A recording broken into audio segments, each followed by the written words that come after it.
ওই দেখা যায় স্রোতে বয়ে যায় একে আপেলে ভেসে যায় আল্লাহর বলে আবু সালেহ মুসা সেই আপেলে খেয়ে নেয় ওই দেখা যায় স্রোতে বয়ে যায় একে আপেলে ভেসে যায় আল্লাহর বলে আবু সালেহ মুসা সেই আপেলে খেয়ে নেয় বলে না জেনে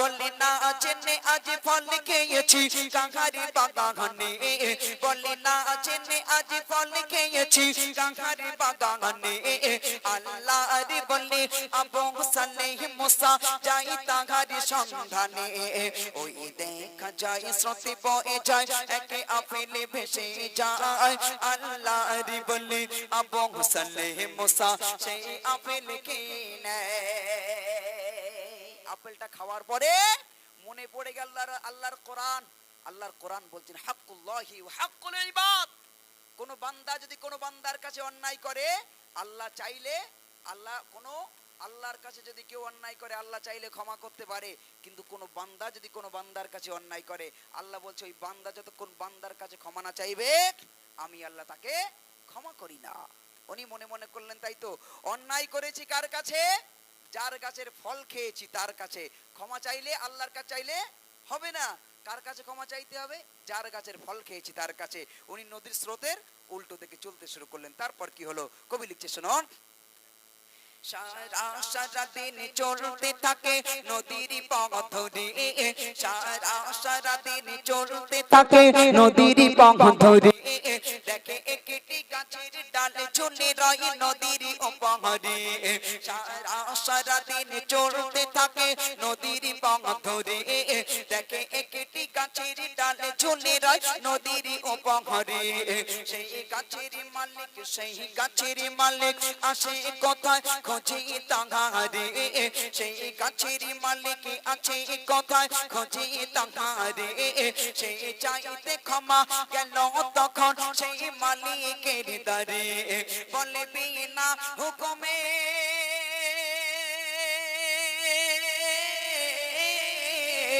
বলে বিনা হুকুমে ফল খেয়েছি আপনার বাগানে বলে বিনা হুকুমে ফল খেয়েছি আপনার বাগানে আজ 2 দিন হলো আছে খেতায় আপনার ইন্তজারে আজ দাও গো ক্ষমা করে আমার ও গো মালিক ভাই আজ দাও গো ক্ষমা করে আমার ও গো মালিক ভাই ক্ষমা না পেলে কি জবাব দেব খোদার দরগায় ওই দেখা যায় স্রোতে বয়ে যায় একে আপেলে ভেসে যায় আল্লাহর বলে আবু সালেহ মুসা সেই আপেল খেয়ে নেয় ওই দেখা যায় স্রোতে বয়ে যায় একে আপেলে ভেসে যায় আল্লাহর বলে আবু সালেহ মুসা সেই আপেল খেয়ে নেয়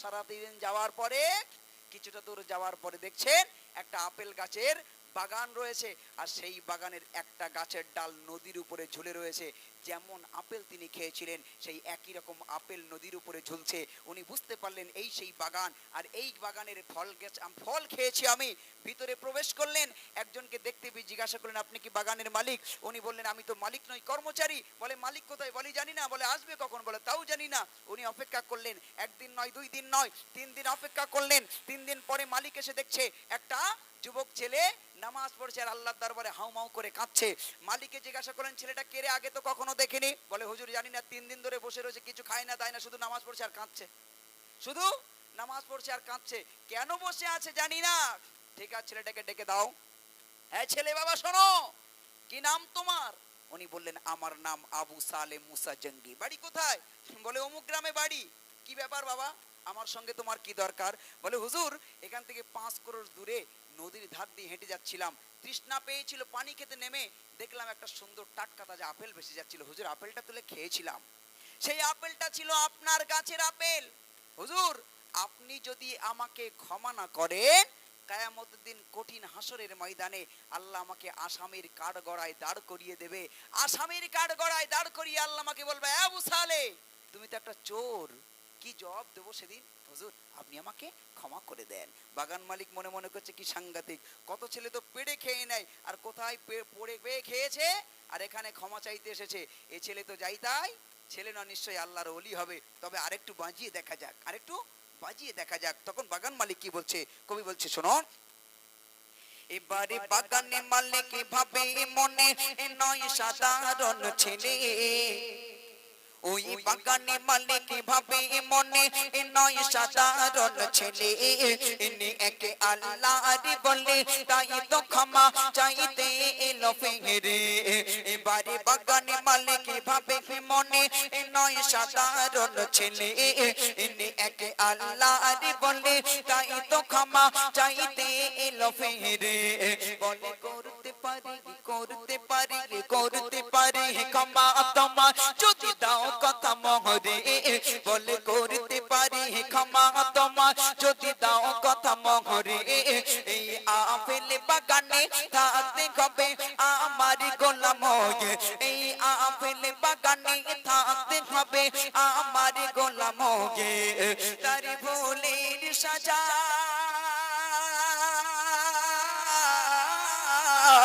তার ভুলের সাজা মনে করে রাজি হয়ে যায়, আপেল বাগানের গোলাম হয়ে জীবন কাটায়। ওই দেখা যায় স্রোতে বয়ে যায় একে আপেলে ভেসে যায়, আল্লাহর বলি আবু সালেহ মুসা সেই আপেল খেয়ে নেয়। ছেলে আমি তোমার ক্ষমা করে দেব, কথা দিলাম ক্ষমা করে দেব, যেহেতু তুমি আমার গাছের ফল খেয়েছো আমাকে না বলে, খেসারত তো তোমার দিতে হবে বাবা। ও বাবা আমি তোমাকে ক্ষমা করে দেব, তবে আমার বাগানে তোমার গোলামি করতে হবে, আমার যেদিন মন চাইবে আমি সেদিনই তোমাকে ক্ষমা করব। উনি মাথাটা নিচু করে ভাবলেন, তাই তো আজকের দিনে আমি যদি কর্মচারীগিরি করিও আমার কে দেখবে, কে জানবে, কিন্তু কিয়ামতের দিন যখন কোটি কোটি মানুষের সামনে আমাকে চোর বলবে, কোটি কোটি মানুষ সবাই আমার দিক তাকিয়ে হাসবে। আহা, উনি এক বাক্যে রাজি হয়ে গেলেন, হুজুর আমি আপনার বাগানে গোলামি করতে রাজি আছি। উনি গোলামি করতে শুরু করলেন।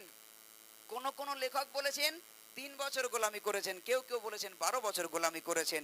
আমি 3 বছর ধরে নিলাম, 3 বছর গোলামি করেছেন, কোনো পয়সা নেয়নি, শুধু পেটে খেয়েছে। 3 বছর পরে আবার মালিকের কাছে বলছি, হুজুর আমি আবু সালে আবার এসেছি, 3 বছর হয়ে গেল মাকে দেখি না, মাকে দেখতে বড় ইচ্ছা করছে, এবার আপনি আমাকে ক্ষমা করে দেন, আমাকে ক্ষমা করে দেন, আমি বাড়ি ফিরে যাই। আমার মা আমার জন্য অপেক্ষা করছে, জানি না আমি এখানে আসি তা। 3 বছর মা আমাকে দেখে না, হুজুর এবার আপনি আমাকে ক্ষমা করে দেন।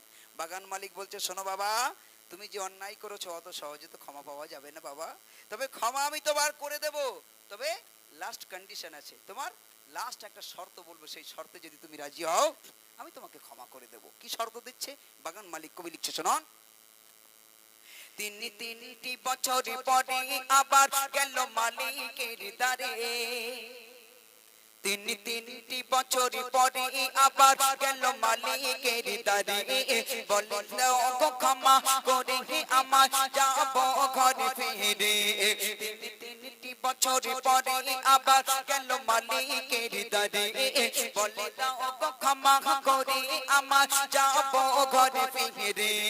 এবারে মালিক বলে ক্ষমা করে দেব তোমারে, এবারে মালিক বলে ক্ষমা করে দেব তোমারে, আমার মেয়েকে তোমায় বাবা করতে হবে বিয়ে। ছেলে আমি তোমার ক্ষমা করে দেব, তবে আমার একটা মেয়ে আছে, সেই মেয়েটাকে তোমার বিয়ে করতে হবে। আহারে, উনি মাথাটা নিচু করে ভাবলেন, তাই তো যুবক যখন হয়েছে আজ না হলো কাল তোমার বিয়ে করতে হবে, বিয়ে করা আমার জন্য সুন্নাত। এখনকার কিছু কিছু বেটা ছেলে আছে, ইয়াং ছেলে, ওরা বলে আমি একটু নিজের পায়ে দেড় গেলেই তারা বিয়ে করবো, বলে না, বলে আগে নিজের পায়ে দাঁড়িয়ে নেই তারা বিয়ে করবো। আমি শুধু মাঝে মাঝে ভাবি এরা কার পায়ে দাঁড়ায় রে, বাপের পায়ে না মার পায়ে, কার পায়ে দাঁড়ায়, পাটা তো তাহলে আর কার পায়ে দাঁড়াবে। বয়স হলে হয়ে গেলে বিয়ে করবেন, এতে আপনি জিনার গুনাহ থেকে বাঁচবেন। কি থেকে বাঁচবেন? অনেক গুনাহ থেকে বাঁচবেন। আমার ভাইরা, উনি আবু সালে মুসা জাহাঙ্গীর রহমাতুল্লাহ আলাইহি একটুখানি মাথাটা নিচু করে ভেবে নিলেন, তাই তো বিয়ে আজ না হলো কাল তো করতে হবে, ঠিক আছে, ডোন্ট ওয়ারি, আমি রাজি আছি আপনার মেয়েকে বিয়ে করতে।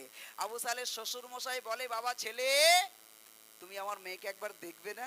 আমার মেয়েটা কেমন দেখতে একবার দেখবে না? উনি বললেন, হুজুর আমি আপনার মেয়েকে বিয়ে করতে রাজি হয়েছি শুধুমাত্র কিয়ামতের দিন আযাবের ভয়েতে, আপনার মেয়ের সৌন্দর্যের কারণে নয়। একবার জোরে বলুন সুবহানাল্লাহ।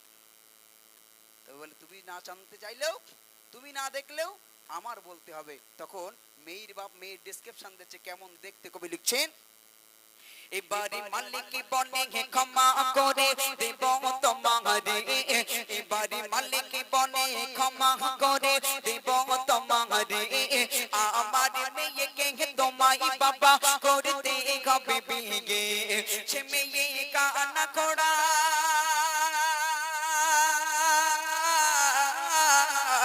সে মেয়ে কানা খোড়া বানলো কালো কথা কার, সে মেয়ে কানা খোড়া বানলো কালো কথা কার, যদি তাকে বিয়ে করো তুমি দেব ক্ষমা করে, যদি তাকে বিয়ে করো তুমি দেব ক্ষমা করে। ওই দেখা যায় স্রোতে বয়ে যায়, একে আপেলে ভেসে যায়, আল্লাহর বলি আবু সালেহ মুসা সেই আপেল খেয়ে নেয়। ওই দেখা যায় স্রোতে বয়ে যায়, একে আপেলে ভেসে যায়, আল্লাহর বলি আবু সালেহ মুসা সেই আপেল খেয়ে নেয়। যেই কথা সেই কাজ। বিয়ে হয়ে গেল, এবার কি হবে? সুন্নতি রাত, বাসর রাত, একজন আর একজনকে দেখবে। আহা, আজকের যুগের মতো না। আজকের যুগে তো যখন তখন কি হচ্ছে, শুভদৃষ্টি স্বপন তখন হচ্ছে হোয়াটসঅ্যাপে বলে, প্রথম একদিন ফেসবুকে চ্যাটিং হচ্ছে, হ্যালো হাই হ্যালো, নাম কি তোমার? বলে আমার নাম করিনা। বলে তোমার নাম্বারটা কি একটু পেতে পারি না? কি নাম?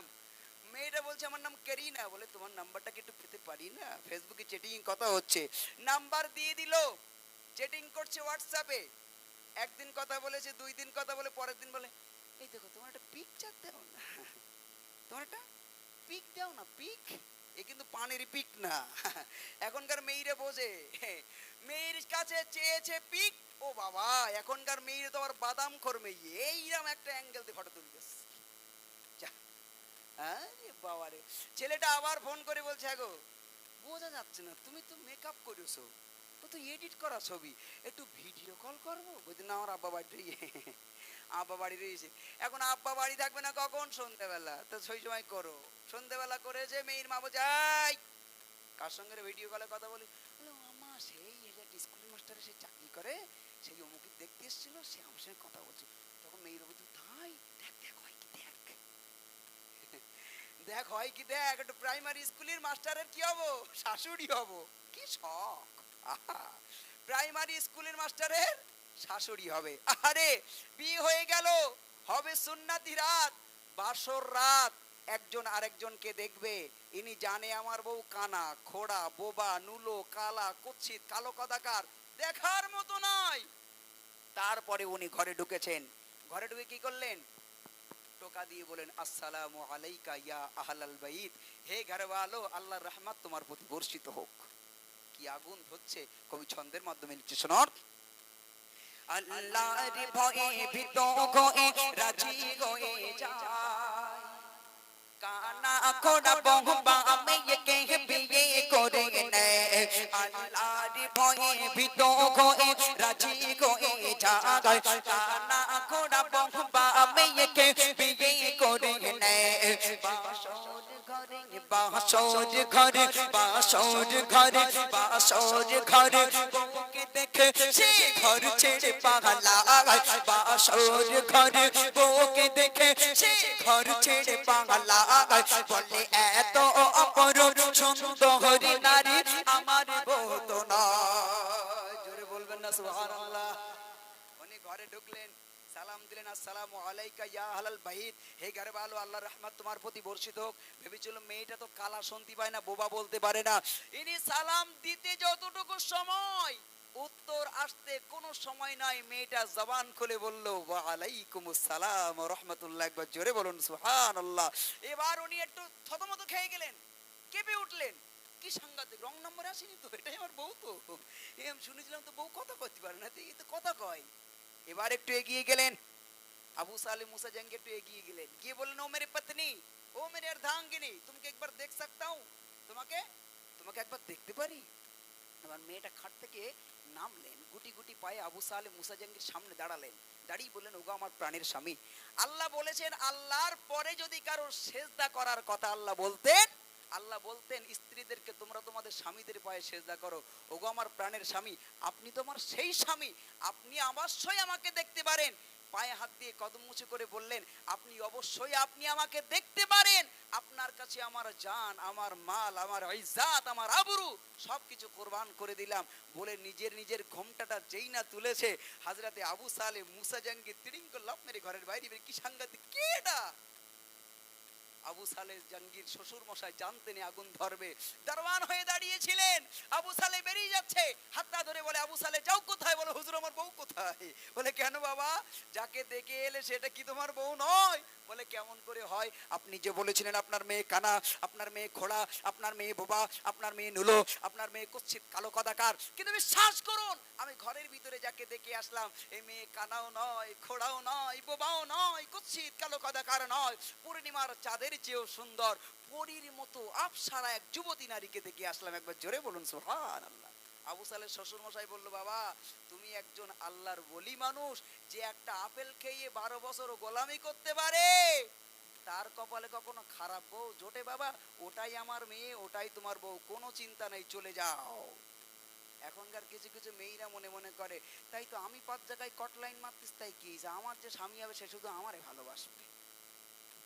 আবার কিছু কিছু যুবক ছেলে মনে করে, আমি কট লাইন জুটতিস, তাই কি আমি এইরাম, তাই কি যখন বিয়ে করবো দেখিনিস একদম সতী সাধবী একটা মেয়ের বিয়ে করবো। ওরে তুমি যদি 5 জায়গায় কট লাইন মারো সওয়াল, ছেলেরা যদি 5 জায়গায় কট লাইন মারে, অপেক্ষায় তো তোমার যে বউ হবে মিনিমাম 12 জায়গায় মেরিয়ে আসতেস।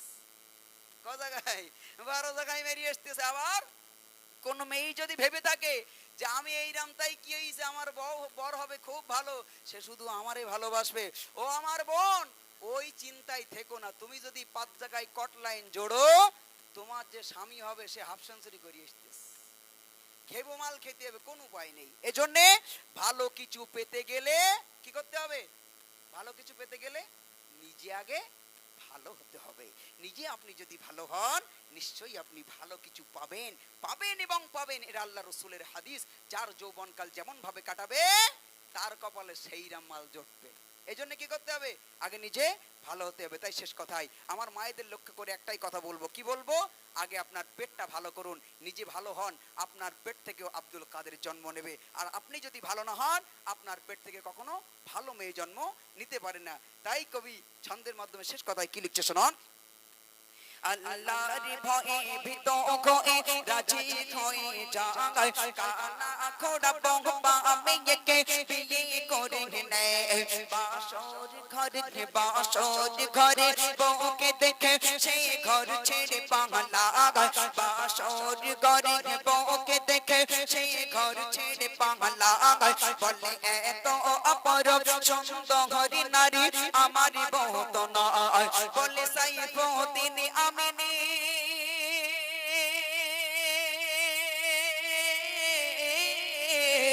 বলে সাইফুদ্দিন আমিনী, ও মা জননী ও এমন রমণী।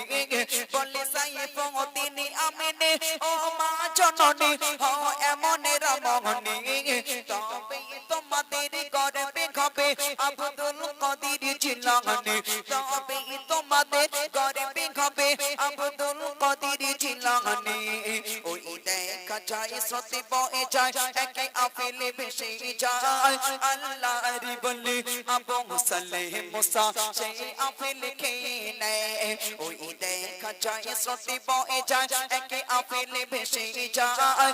আল্লাহর বলি আবু সালে মুসা সেই আপেল খেয়ে নেয়।